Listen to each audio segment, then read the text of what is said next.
Everyone, this is Lata అఖిల. ఈ వీడియోలో మనం ప్లాస్మోలైసిస్ గురించి నేర్చుకుందాం. సో ప్లాస్మోలైసిస్లో ముందు చెప్పుకోవాలంటే ఒక సెల్ తీసుకుందాం, ప్లాంట్ సెల్. సో ప్లాంట్ సెల్స్లో మనకి వాటర్ మూమెంట్ అనేది జరుగుతూ ఉంటుంది కదా. సో ఆ వాటర్ మూమెంట్ యొక్క బిహేవియర్ అనేది దేని మీద బేస్ చేసుకొని ఉంటుందంటే ఆ సెల్ చుట్టూ ఉన్నటువంటి సరౌండింగ్ సొల్యూషన్ని బేస్ చేసుకొని ఉంటుందన్నమాట. That is the behaviour of the plant cell depends on the water movement depends upon the surrounding solution. So ఆ సరౌండింగ్ సొల్యూషన్స్ అనేవి 3 టైప్స్ ఉంటాయండి. ఒకటేమో హైపోటోనిక్ సొల్యూషన్ అంటాము, ఇంకోటేమో హైపర్టోనిక్ అంటాము, ఇంకోటేమో ఐసోటోనిక్ సొల్యూషన్ అంటాం. ఐసోటోనిక్ సొల్యూషన్ అంటే ఏంటి? Concentration of external solution. ఏదైతే ఎక్స్టర్నల్ సొల్యూషన్ అని చెప్పుకున్నామో దాని యొక్క కాన్సన్ట్రేషను, అలాగే ఆ ప్లాంట్ సెల్స్ సైటోప్లాజంలో ఉన్నటువంటి యొక్క సొల్యూషన్ యొక్క కాన్సన్ట్రేషన్ రెండు కూడా ఈక్వల్గా ఉన్నాయి అనుకోండి, రెండు కూడా బ్యాలెన్స్డ్గా ఉన్నాయి. సో సైటోప్లాజం యొక్క కాన్సన్ట్రేషను, ఎక్స్టర్నల్ సొల్యూషన్ యొక్క కాన్సన్ట్రేషన్ రెండు కూడా మనకి ఒకేలా ఉన్నాయి అనుకోండి, అంటే రెండు బ్యాలెన్స్డ్గా ఉన్నాయి అనుకోండి, దాని ఐసోటోనిక్ సొల్యూషన్ అంటాం. దాన్ని ఏమంటారు? Isotonic solution. Next hypotonic solution. Hypotonic solution అంటే ఏంటంటే మనకి సైటోప్లాజం యొక్క కాన్సన్ట్రేషను అలాగే సరౌండింగ్ సొల్యూషన్ యొక్క కాన్సన్ట్రేషన్ కంటే ఎక్కువ ఉంది, అంటే సరౌండింగ్ సొల్యూషన్ యొక్క కాన్సన్ట్రేషన్ తక్కువ ఉంది, అంటే దానిలో సొల్యూట్ కాన్సన్ట్రేషన్ తక్కువ ఉంది. సో దాన్ని హైపోటోనిక్ సొల్యూషన్ అంటాం. నెక్స్ట్ హైపర్టోనిక్ సొల్యూషన్ అంటే ఏంది?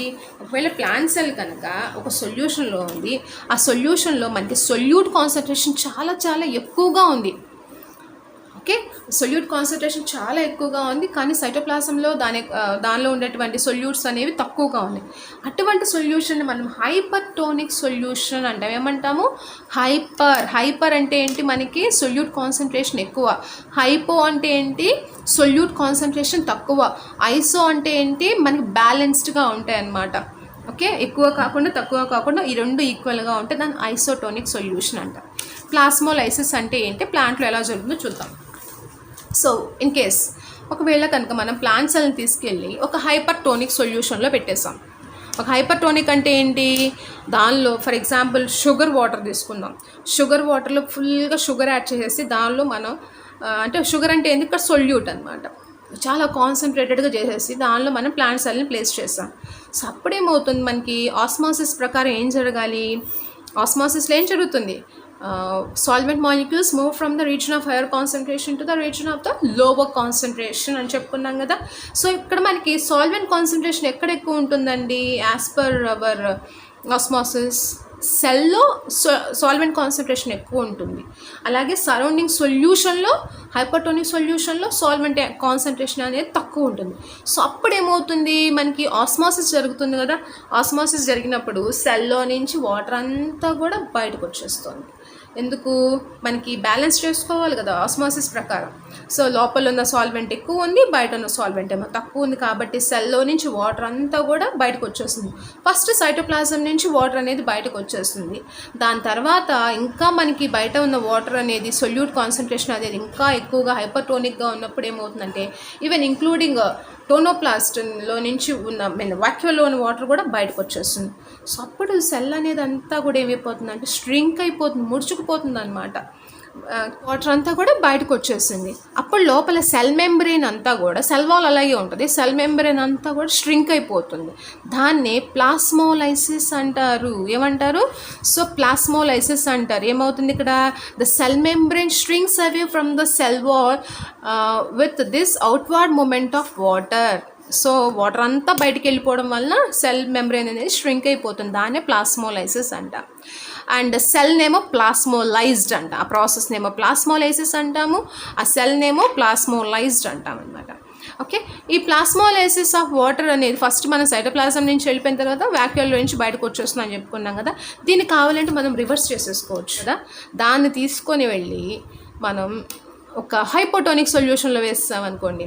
హైపోటోనిక్ సొల్యూషన్లో వేస్తామంటే హైపోటోనిక్ సొల్యూషన్లో వేస్తే ఏమవుతుంది? ఇక్కడ చూడండి, హైపోటోనిక్ సొల్యూషన్లో వేస్తాం అంటే ఏంటి?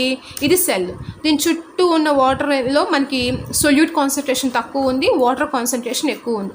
అప్పుడేమవుతుంది, మనకి సెల్లో వచ్చేసరికి సొల్యూట్ కాన్సన్ట్రేషన్ వాటర్ లేదు కదా, సెల్లో వాటర్ కాన్సన్ట్రేషన్ అంతా బయటకు వెళ్ళిపోయింది కాబట్టి ఇక్కడ వాటర్ కాన్సన్ట్రేషన్ తక్కువ ఉంది కాబట్టి ఏమవుతుంది, బయట నుంచి వాటర్ అనేది లోపలికి ఎంటర్ అవుతూ ఉంటుంది, అంటే ఆస్మాసిస్ జరుగుతుంది ఇక్కడ. సో ఇక్కడ ఏమైంది, మనకి వాటర్ అనేది సాల్వెంట్ మాలిక్యూల్స్ అనేవి హైయర్ కాన్సన్ట్రేషన్ నుంచి లోవర్ కాన్సన్ట్రేషన్కి మూవ్ అవుతూ ఉంటాయి. అప్పుడు ఫైనల్గా ఏమైపోతుంది, ఆ సెల్ కాస్త టర్జిడ్ అయిపోతుంది. ఇక్కడ ప్లాస్మోలైజ్డ్ సెల్ అండి, హైపర్టోనిక్ సొల్యూషన్లో పడేస్తే మనకి సెల్ మెంబ్రేన్ అంతా కూడా ష్రింక్ అయిపోయింది, బయటకు వాటర్ వెళ్ళిపోయింది. దాన్ని తీసుకెళ్ళి ఏం చేస్తాం, హైపోటోనిక్ సొల్యూషన్లో వేస్తాం. వేస్తేనేమో ఆ బయట నుంచి వాటర్ అంతా కూడా లోపలికి వచ్చేసి సెల్ కాస్త టర్జిడ్ అయిపోయింది. టర్జిడ్ ఆస్మోలైసిస్ చేసినప్పుడు ఆ సెల్ ఏమైపోతుందంటే టర్జిడ్ అయిపోతుంది. సో వాటర్ అనేది ఏం చేస్తుంది, బయట నుంచి లోపలికి డిఫ్యూజ్ అయిపోతుంది. అలా డిఫ్యూజ్ అయినప్పుడు లోపల ప్రెషర్ అనేది ఎక్కువ అయిపోతుంది అనమాట. ఆ ప్రెషర్ని ఏమంటాము, ఆ వాల్స్కి ఎగైనెస్ట్గా, సెల్ వాల్కి ఎగైనెస్ట్గా క్రియేట్ అయ్యేటువంటి ఆ ప్రెషర్ని ఏమంటాం, టర్గర్ ప్రెషర్.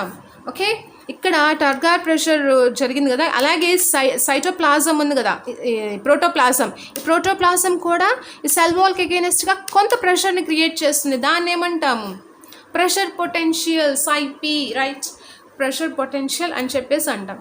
ఇక్కడ చూడండి, ఒకవేళ హైపోటోనిక్ సొల్యూషన్లో కాకుండా ఐసోటోనిక్ సొల్యూషన్లో వేస్తాం అనుకోండి సెల్ని, అక్కడ ఏమవుతుందని చెప్పుకున్నాం, బ్యాలెన్స్డ్ కండిషన్ ఉంటుందని చెప్పుకున్నాం. అంటే బయట లోపల రెండిట్లో కూడా వాటర్ సొల్యూట్ కాన్సన్ట్రేషన్ అనేది బ్యాలెన్స్డ్గా ఈక్వల్గా ఉంటుంది. కాబట్టి ఇక్కడ సెల్ అనేది ఫ్లాసిడ్గా ఉంటుంది. ఫ్లాసిడ్ అంటే ఏంటి, normal, not swollen, not shrunken. So ఆ కండిషన్ ఏమంటారు, ఫ్లాసిడ్. సో ఫ్లాసిడ్గా ఉంటుంది. ఐసోటోనిక్ సొల్యూషన్లో వేస్తే ఫ్లాసిడ్గా ఉంటుంది. హైపర్టోనిక్ సొల్యూషన్లో వేస్తే ష్రింక్ అయిపోయి ప్లాస్మోలిసిస్ అయిపోతుంది. హైపోటోనిక్ సొల్యూషన్లో వేస్తేనేమో టర్జిడ్, అంటే ఉబ్బిపోతుంది, స్వెల్ అయిపోతుంది సెల్ అనేది. ప్లాజం కూడా కొంత ప్రెషర్ని సెల్ వాల్కి అగైనెస్ట్గా కొంత అప్లై చేస్తుంది. దాన్నే మనం turgor pressure or pressure potential అని చెప్పుకుంటాం కదా, దాన్ని సైపీతో డినోట్ చేస్తాం కదా, ప్రీవియస్ క్లాస్లో చెప్పాను ఇది నేను. సో కానీ ఇక్కడ మనకి ఏంటంటే ఇంత జరుగుతుంది, స్వెల్ అవుతుంది, కొన్ని ఏమో ష్రింక్ అయిపోతున్నాయి, కొన్ని ఇట్లా ఫ్లాసిడ్ అవుతుంది. ఇంత జరుగుతున్నా కూడా సెల్ వాల్ అనేది రప్చర్ అవుతుందా, ప్లాంట్స్ లేదు. ఎందుకంటే ప్లాంట్స్ రిజిడ్ సెల్ వాల్స్ ఉన్నాయి. ఆ రిజిడ్ సెల్ వాల్స్ ఉండడం వలన ఆ ప్లాంట్స్ అనేవి రప్చర్ అవ్వట్లేదు, బర్స్ట్ అవ్వట్లేదు, బ్రేక్ అవ్వట్లేదు. అదే and turgor pressure in plant cells that helps plant be erect. ఈ టర్గర్ ప్రెషర్ పొటెన్షియల్ అనేది ఎందుకు హెల్ప్ చేస్తుంది, ప్లాంట్స్ అనేవి ఎప్పుడు కూడా ఎరెక్ట్గా స్ట్రైట్గా ఉంటాయి కదా, అలా ఎరెక్ట్ కండిషన్లో ఉండడానికి ఈ టర్గర్ ప్రెషర్, టీపీ అంటే టర్గర్ ప్రెషర్ అనేది హెల్ప్ చేస్తూ ఉంటుంది. So next concept is imbibition. Imbibition అంటే ఏంటో చూద్దాం, ఇది ఒక ఇంపార్టెంట్ వన్. సో ఇంబైబిషన్ అంటే ఏంటంటే ఇది ఒక స్పెషల్ టైప్ ఆఫ్ డిఫ్యూషన్ అండి. దీనిలో ఏమవుతుందంటే వాటర్ అనేది సాలిడ్స్ అబ్జార్బ్ చేసుకుంటాయి. సాలిడ్స్ అబ్జార్బ్ చేసుకొని వాటి యొక్క సైజ్, వాల్యూమ్ అనేది ఇంక్రీజ్ చేసుకుంటాయి అన్నమాట. ఫర్ ఎగ్జాంపుల్ మనం ఏదైనా స్ప్రౌట్స్ తయారు చేసుకోవడానికి ఏం చేస్తాము, సీడ్స్ని తీసుకెళ్ళి వాటర్లో వేసేస్తాం కదా. నెక్స్ట్ డే చూస్తే అవేమవుతాయి, సీడ్స్ అన్నీ కూడా స్వెల్ అయిపోతాయి, ఉబ్బిపోతాయి, వాటి వాల్యూమ్ అనేది ఇంక్రీజ్ అవుతుంది. That is imbibition. So examples ఏంటి, absorption of water by seeds వాటర్ని అబ్జార్బ్ చేసుకుంటాయి కదా, అది కూడా వన్ ఇంబైబిషన్ ప్రాసెస్. అలాగే డ్రై వుడ్ని తీసుకెళ్ళి వాటర్లో వేసేస్తే ఏమవుతుంది, అది కూడా స్వెల్ అయిపోతుంది కదా, వాటర్ అంతా పీల్చుకొని, అది కూడా one type of imbibition. And ఈ ఇంబైబిషన్ ప్రాసెస్ అనేది రివర్సిబుల్ ప్రాసెస్ అండి. దీన్ని మనం రివర్స్ చేయొచ్చు. ఎలాగంటే మనం వాటర్ నుంచి ఆ సీడ్స్ని మనం డ్రై చేసామనుకోండి, వాటర్లో నుంచి బయట తీసుకోవచ్చు, అవి మళ్ళీ నార్మల్ సైజ్లోకి వచ్చేస్తాయి వాటర్ని కోల్పోయి. అలాగే వుడ్ కూడా అంతే. కాబట్టి ఇది రివర్సిబుల్ ప్రాసెస్. అండ్ ఇక్కడ మనకి ఏదైతే సాలిడ్ వాటర్ని అబ్జార్బ్ చేసుకుంటుందో దాన్ని ఇంబైబెంట్ అంటాం. ఈ టర్మ్స్ ఇంపార్టెంట్, ఇంబైబెంట్ అంటాం. అండ్ ఏదైతే లిక్విడ్ అబ్జార్బ్ అయిందో దాన్ని ఇంబైబేట్ అంటాం. Imbibant is the solid and imbibate is the liquid. And ఇక్కడ ఈ రేట్ ఆఫ్ ఇంబైబిషన్ అనేది టెంపరేచర్ ఇంక్రీజ్ అయినప్పుడు రేట్ ఆఫ్ ఇంబైబిషన్ కూడా ఇంక్రీజ్ అవుతూ ఉంటుంది. సో ప్లాంట్స్ అనేవి హైడ్రోఫిలిక్ కండిషన్లో ఉంటాయి. ప్లాంట్స్ అనేవి హైడ్రోఫిలిక్ అంటే వాటర్ లవింగ్ కండిషన్లో ఉంటాయి, వాటర్ని అబ్జార్బ్ చేసుకోగలుగుతాయి ఈజీగా.